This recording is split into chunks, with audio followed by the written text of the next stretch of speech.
آج ہم حضرت ابوبکر رضی اللہ تعالیٰ عنہ کے بارے میں کچھ تذکرہ کریں گے۔ حضرت ابوبکر کا اصل نام عبداللہ تھا، کنیت ابوبکر اور لقب صدیق اور عتیق تھا۔ والد ماجد کا نام عثمان اور کنیت ابو قحافہ ہے۔ والدہ ماجدہ کا نام سلمہ اور ام الخیر کنیت ہے۔ والد کی جانب سے پورا سلسلہ نسب یہ ہے: عبداللہ بن عثمان بن عامر بن عمر بن کعب بن سعد بن تیم بن مرہ بن لوی، اور والدہ کی جانب سے سلسلہ نسب یہ ہے: ام الخیر بنت صخر بن عامر بن کعب بن سعد بن تیم بن مرہ۔ اس طرح حضرت ابوبکر صدیق رضی اللہ تعالیٰ عنہ کا سلسلہ نسب چھٹی پشت میں مرہ پر نبی کریم صلی اللہ علیہ وسلم سے مل جاتا ہے۔ ابو قحافہ عثمان بن عامر شرفائے مکہ میں سے تھے اور نہایت معمر تھے۔ ابتدا جیسا کہ بوڑھوں کا قاعدہ ہے کہ وہ اسلام کی تحریک کو بازیچہ اطفال سمجھتے تھے، چنانچہ حضرت عبداللہ رضی اللہ تعالیٰ عنہ کا بیان ہے کہ جب نبی کریم صلی اللہ علیہ وسلم نے ہجرت فرمائی تو میں آپ صلی اللہ علیہ وسلم کی تلاش میں حضرت ابوبکر صدیق کے گھر آیا۔ وہاں ابو قحافہ موجود تھے۔ انہوں نے حضرت علی کو اس طرف سے گزرتے ہوئے دیکھ کر نہایت ہی برہمی سے کہا تھا کہ ان لڑکوں نے میرے بچے کو بھی خراب کر دیا ہے۔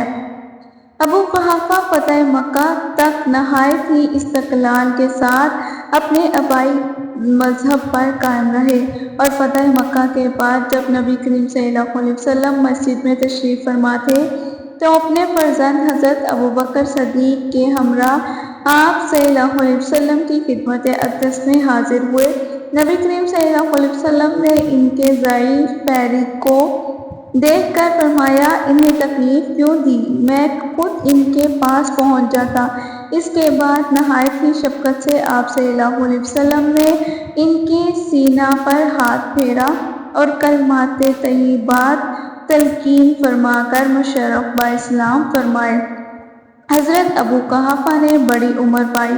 ان حضرت محمد صلی اللہ علیہ وسلم اور اپنے فرزندان حضرت ابوبکر صدیق کے بعد بھی کچھ دنوں تک زندہ رہے۔ آخر میں نہایت ضعیف ہو گئے تھے اور آنکھوں کی بصارت جاتی رہی تھی۔ آپ نے 14 ہجری میں 97 برس کی عمر میں وفات پائی۔ آپ کی والدہ حضرت ام الخیر سلمہ بنت صخر کو ابتدا ہی میں حلقہ بگوش اسلام میں داخل ہونے کا شرف حاصل ہے۔ ان سے پہلے صرف 39 صحابہ اکرام مشرف باسلام ہوئے تھے۔ یہ قلیل جماعت باعلان اپنے اسلام کا اظہار نہیں کر سکتی تھی اور نہ مشرکین کفار کو بے باک دہر دین مبین کی دعوت دے سکتی تھی۔ حضرت ابوبکر صدیق رضی اللہ تعالیٰ عنہ کا مذہبی جوش اس بسی پر نہایت ہی مضطرب تھا۔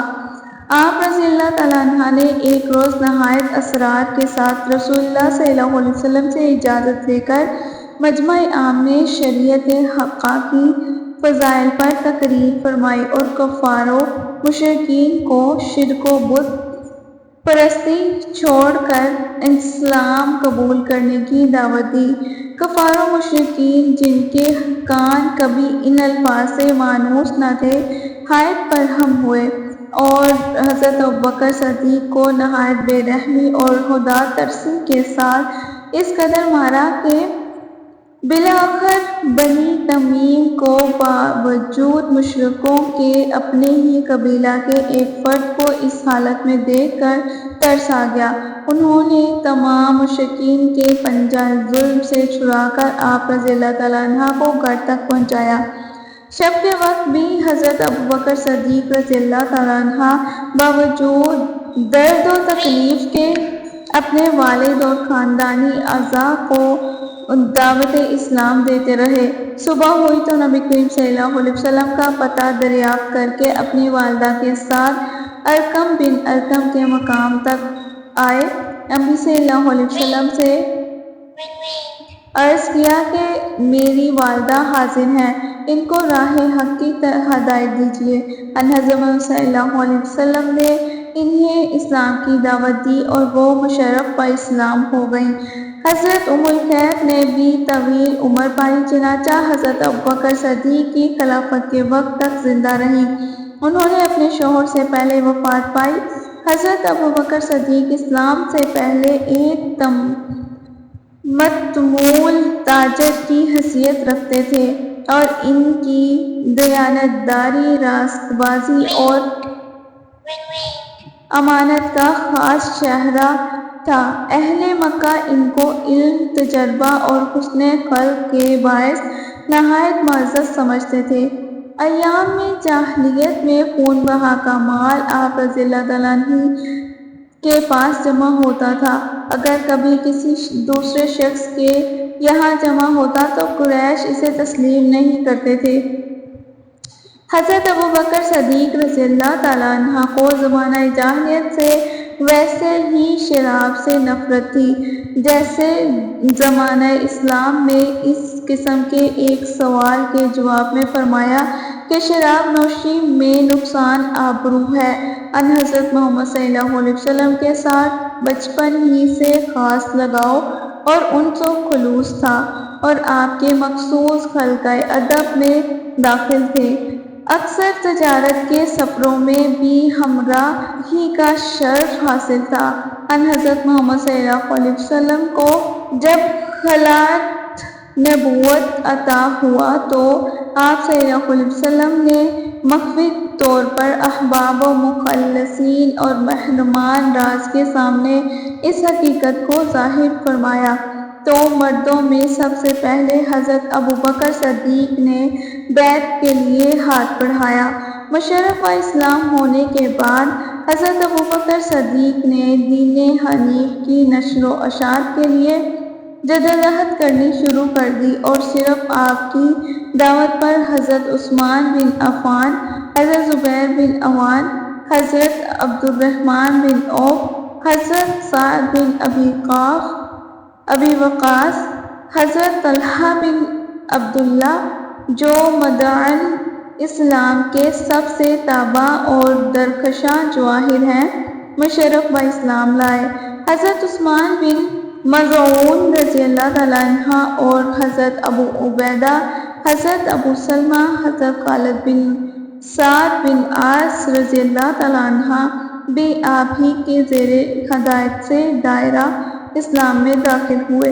ان حضرت محمد صلی اللہ علیہ وسلم نے بعثت کے بعد کفار کی ایذا رسائیوں کے باوجود 13 برس تک مکہ معظمہ میں دعوت تبلیغ کا سلسلہ جاری رکھا۔ حضرت ابوبکر صدیق رضی اللہ تعالیٰ عنہ اس بے بسی کی زندگی میں جان مال، رائے مشورہ، غرض ہر حیثیت سے آپ صلی اللہ علیہ وسلم کی دست بازوں اور رنج اور راحت میں شریک رہے۔ نبی کریم صلی اللہ علیہ وسلم روزانہ صبح شام حضرت ابوبکر صدیق کے گھر تشریف لے جاتے اور دوپہر تک مجلس راز قائم رہتی۔ قبائل عرب اور عام مجمعوں میں دعوت تبلیغ کے لیے جاتے تو یہ بھی نبی کریم صلی اللہ علیہ وسلم کے ہم رکاب ہوتے اور نسب دانی اور کثرت ملاقات کے باعث لوگوں سے آپ کا تعارف کراتے۔ مکہ میں ابتدا جن لوگوں نے داعی توحید کو لبیک کہا، ان میں کثیر تعداد لونڈیوں اور غلاموں کی تھی، جنہوں نے اپنے مشرف آقاؤں کے ظلم و ستم کے پنجوں میں جکڑنے کے باوجود توحید کو قبول کیا۔ حضرت ابوبکر صدیق نے ان بندگان توحید کو خرید کر دیا۔ چنانچہ حضرت بلال رضی اللہ تعالیٰ عنہ، حضرت عامر بن فہیرہ اور حضرت نذیر نہریہ اور بنت نہریہ رضی اللہ تعالیٰ عنہ نے اسی دور تصدیقی میں نجات حاصل کی۔ ابتدائی قریش نے مسلمانوں کی قلیل جماعت کو چند اہمیت نہ دی، لیکن جب انہوں نے دیکھا کہ روز بروز ان کی تعداد بڑھتی جا رہی ہے تو ان کا حلقۂ اثر وسیع ہوتا جا رہا ہے، نہایت ہی سختی سے انہوں نے اس تحریک کا سردباب کرنا چاہا۔ ہزار عیسائیوں کی تمام تر صورتیں عمل میں لانا لگے۔ جب نبی کریم صلی اللہ علیہ وسلم نے اپنے جانثاروں کو جب اس مصائب میں مبتلا پایا تو ستم زادوں کو حبش کی جانب ہجرت کی اجازت دی اور بہت سے مسلمان حبشہ کی طرف روانہ ہو گئے۔ حضرت ابوبکر صدیق باوجود جاہلیت، ذاتی اور آزاد خاندانی کے اس دار و گیر سے محفوظ نہ تھے۔ چنانچہ جب حضرت طلحہ بن عبداللہ مشرف باسلام ہوئے تو حضرت طلحہ کے چچا نوفل نے دونوں کو اپنے ساتھ باندھ کر مارا اور حضرت ابوبکر صدیق رضی اللہ تعالیٰ عنہ کے خاندان نے کچھ حمایت نہ کی۔ ان اذیتوں سے مجبور ہو کر نبی صلی اللہ علیہ وسلم سے اجازت لی اور رخصت سفر باندھ کر عزم بخش ہوئے۔ جب آپ مقام برگمار پر پہنچے تو ابن دغنہ رئیس کارہ نے ملاقات ہوئی۔ اس نے پوچھا کہ ابوبکر کہاں کا قصد ہے؟ آپ نے فرمایا، قوم نے مجھے جلا وطن کر دیا ہے، اب ارادہ ہے کہ کسی اور وطن جاؤں اور آزادی سے مطمئن ہو کر خدا کی عبادت کروں۔ ابن دغنہ نے کہا، تم سا آدمی جلا وطن نہیں کر سکتا، تم مفلس اور بے نوا کی دستگیری کرتے ہو، قرابت داروں کا خیال رکھتے ہو، مہمان نوازی کرتے ہو، مصیبت زادوں کی عنایت کرتے ہو۔ میرے ساتھ چلو، اپنے وطن ہی میں رہ کر خدا کی عبادت کرو۔ چنانچہ آپ ابن دغنہ کے ساتھ مکہ معظمہ واپس آئے۔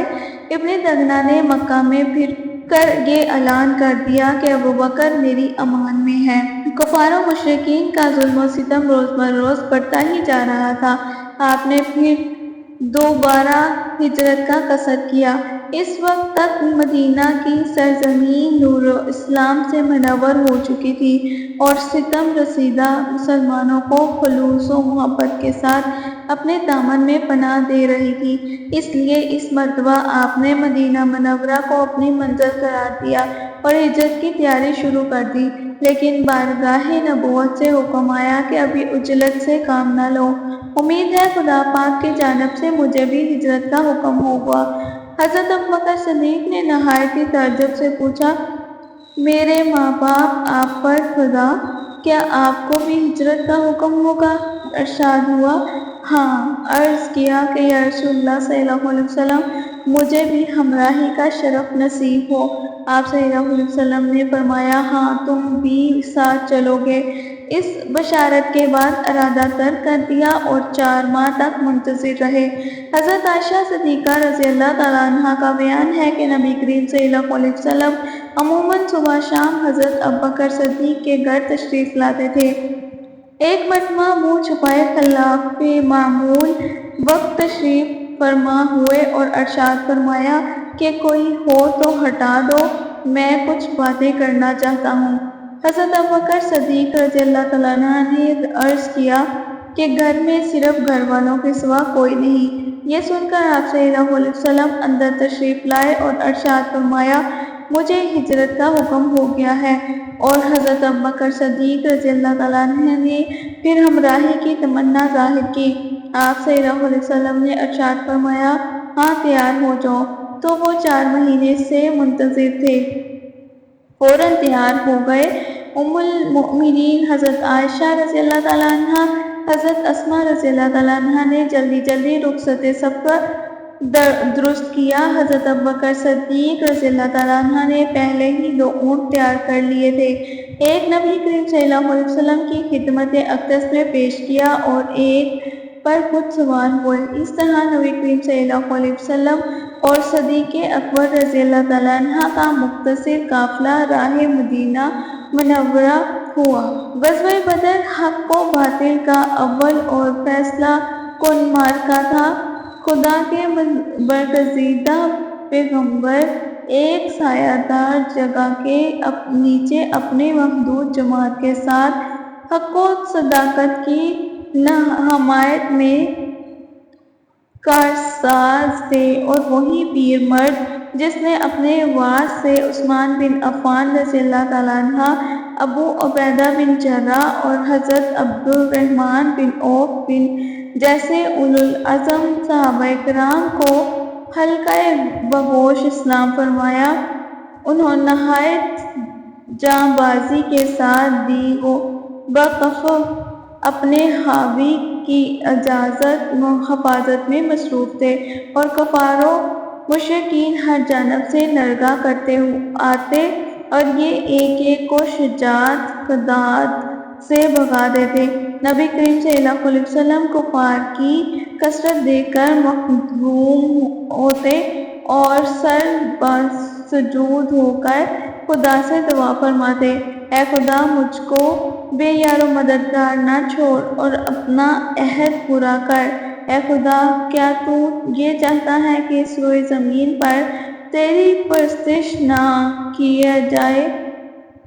اس حزن و یاس میں نبی کریم صلی اللہ علیہ وسلم قدیم، مونس، باوفا اور ہمدم غمگسار شیر برہنہ آپ کی صلی اللہ علیہ وسلم حفاظت میں مشغول ہوتا، تسلی اور دل دہی کے کلمات اس کی زبان پر جاری ہوتے۔ اس خوفناک جنگ میں بھی حضرت ابوبکر صدیق کی خدمت سے کبھی غافل نہ ہوئے۔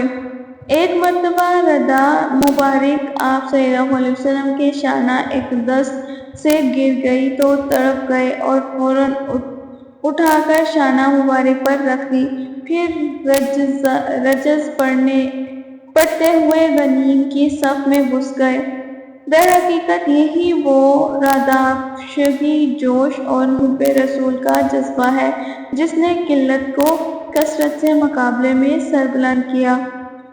بدر کی شکست قریش کے دامن پر نہایت بدنما دبا تھا۔ انہوں نے جوش انتقام میں نہایت ہی عظیم الشان تیاریاں کی تھیں، چنانچہ معرکہ احد اسی جوش کا نتیجہ تھا۔ اس جنگ میں مجاہدین اسلام باوجود تعداد قلت پہلے ہی تو غالب آئے لیکن اتفاقی طور پر پانسا پلٹ گیا۔ بہت سے مسلمانوں کے پائے ثبات متزلزل ہو گئے، لیکن حضرت ابوبکر صدیق رضی اللہ عنہ آخر وقت تک ثابت قدم رہے۔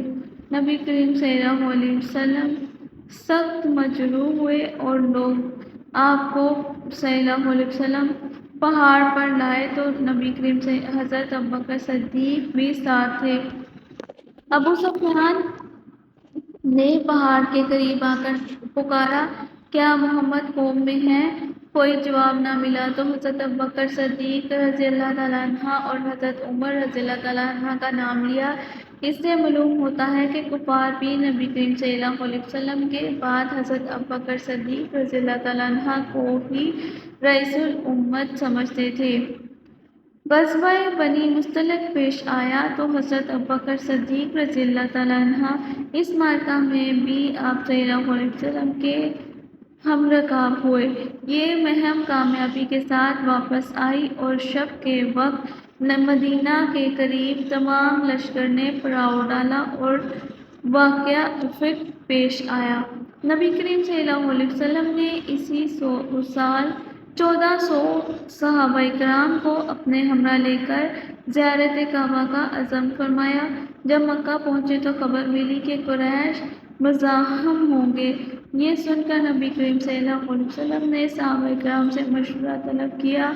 حضرت ابوبکر صدیق نے عرض کیا، اے اللہ کے رسول صلی اللہ علیہ وسلم، ہم قتل و قتال کے نہیں بلکہ زیارت بیت اللہ کے قصد سے حاضر ہوئے ہیں، اس لیے تشریف لے چلیں اور جو کوئی اس راہ میں صد راہ ہوگا ہم اس سے لڑیں گے۔ نبی کریم صلی اللہ علیہ وسلم نے فرمایا، بسم اللہ الرحمن الرحیم، چلو۔ غرض آگے بڑھ کر مقام حدیبیہ میں قیام فرمایا اور طرفین سے مصالحت کی سلسلہ جام بازی شروع ہوئی، اور اسی اثناء میں مشہور ہوا کہ حضرت عثمان رضی اللہ عنہ جو سفیر کر دیے گئے تھے شہید ہو گئے ہیں۔ یہ سن کر نبی صلی اللہ علیہ وسلم نے تمام جان نثاروں سے جنگ بیعت لی۔ یہی وہ بیعت ہے جو تاریخ اسلام میں بیت الرضوان کے نام سے مشہور ہے۔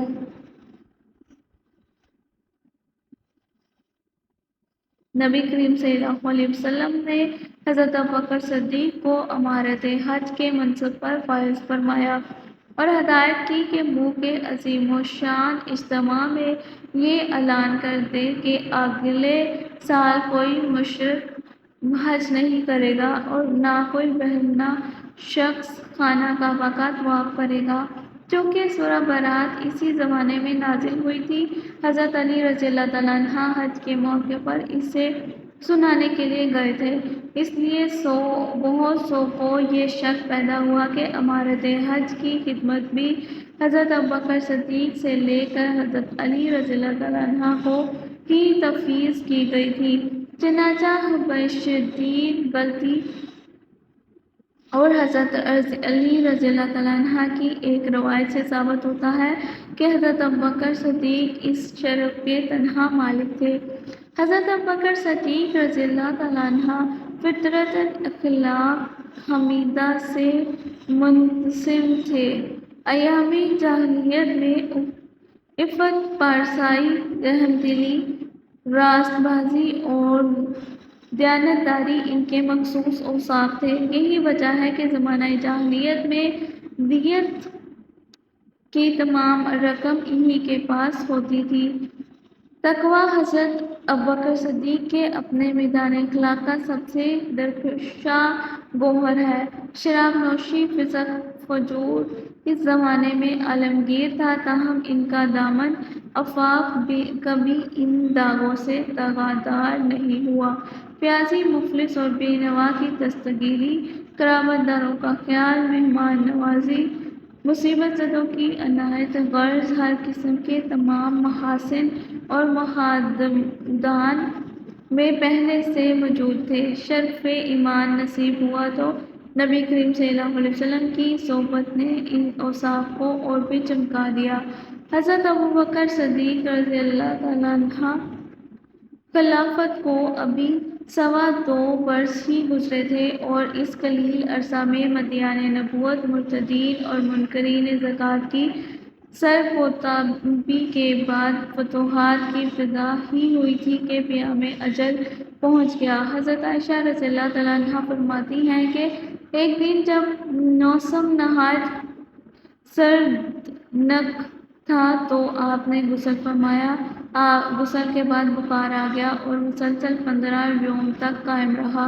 اسی اثناء میں آپ مسجد میں تشریف لانے سے بھی معذور ہو گئے، چنانچہ آپ نے حکم دیا حضرت عمر رضی اللہ تعالیٰ عنہ کی فریضہ کو انجام دیتے تھے۔ مرض جب روز بروز بڑھتا گیا اور افاقہ سے مایوسی ہو گئی تو صحابہ کرام کو بلا کر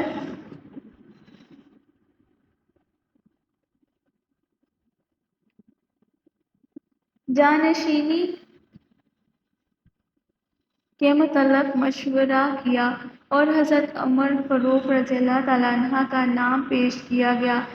حضرت عبد الرحمن بن عوف رضی اللہ تعالیٰ عنہ عرض کیا، حضرت عمر کے اہل ہونے میں کس کو شبہ ہے؟ بس صحابہ کرام رضی اللہ تعالیٰ عنہ نے حضرت عمر کی تصدیق کے باعث پرس و پیش تھی۔ حضرت طلحہ عیادت کے لیے آئے تو شکایت کی کہ کیا آپ حضرت عمر رضی اللہ تعالیٰ عنہ کو خلیفہ بنانا چاہتے ہیں، حالانکہ جب وہ آپ کے سامنے اس قدر متشدد تھے تو خدا جانے آئندہ کیا کریں گے؟ حضرت ابوبکر صدیق نے جواب دیا، جب ان پر خلافت کا بھار آئے گا تو وہ خود بخود نرم ہو جائیں گے۔ غرض حضرت ابوبکر صدیق رضی اللہ تعالیٰ عنہ نے سب کی تشفیع کرنے کے بعد حضرت علی رضی اللہ تعالیٰ عنہ کو بلا کر عہد نامہ خلافت لکھوانا شروع کیا۔ ابتدائی کلمات لکھے جا چکے تھے کہ آپ کا وش آ گیا۔ حضرت عثمان رضی اللہ تعالیٰ عنہ یہ دیکھ کر حضرت عمر رضی اللہ تعالیٰ عنہ کا نام اپنی جانب سے بڑھا دیا۔ کچھ دیر بعد ہوش آیا تو حضرت عمر نے کہا، پڑھ کر سناؤ۔ انہوں نے پڑھا تو بے ساختہ اللہ اکبر پکار اٹھے اور کہا، اللہ تمہیں جزائے خیر دے، تم نے میرے دل کی بات لکھ دی ہے۔ غرض عہد نامہ مرتب ہو کر تو غلاموں کو دیا گیا۔ عوام میں پڑا گیا اور خود بلا خانہ پر تشریف لے جا کر حاضرین سے فرمایا، میں نے اپنے وزیر بھائی کو خلیفہ مقرر نہیں کیا بلکہ اس کو منتخب کیا تو تم میں سے سب سے بہتر ہے۔ تمام حاضرین نے اس انتخاب پر سمعنا و اطعنا کہا اور اس کے بعد حضرت عمر فاروق رضی اللہ تعالیٰ عنہ کو کچھ اہم نصائح کی اور فرمایا کہ آج کون سا دن ہے؟ عرض کیا گیا دوشنبہ۔ پھر فرمایا نبی صلی اللہ علیہ وسلم کا وصال کس دن ہوا تھا؟ عرض کیا گیا دوشنبہ کو۔ فرمایا تو پھر میری آرزو یہی ہے کہ آج رات تک میں اس عالم فانی سے راحت کر جاؤں۔ چنانچہ یہ آخری آرزو بھی پوری ہوئی، یعنی دوشنبہ کا دن ختم کر کے منگل کی رات کو 63 برس کی عمر میں اس عالم فانی سے رواں ہوئے۔ انا للہ و انا الیہ راجعون۔ یہ تھا واقعہ حالات و واقعات جو حضرت ابوبکر کی زندگی کے چند واقعات پیش کیے گئے ہیں۔ آپ مزید جاننا چاہیں تو ہمیں کمنٹ میں ضرور بتائیے گا۔ اپنا خیال رکھیے گا۔ ہمیں ہماری اگلی ویڈیو دیکھنے کے لیے ہمارے چینل کو سبسکرائب کیجیے اور بیل آئیکن کو ضرور دبائیے گا۔ السلام علیکم ورحمۃ اللہ وبرکاتہ۔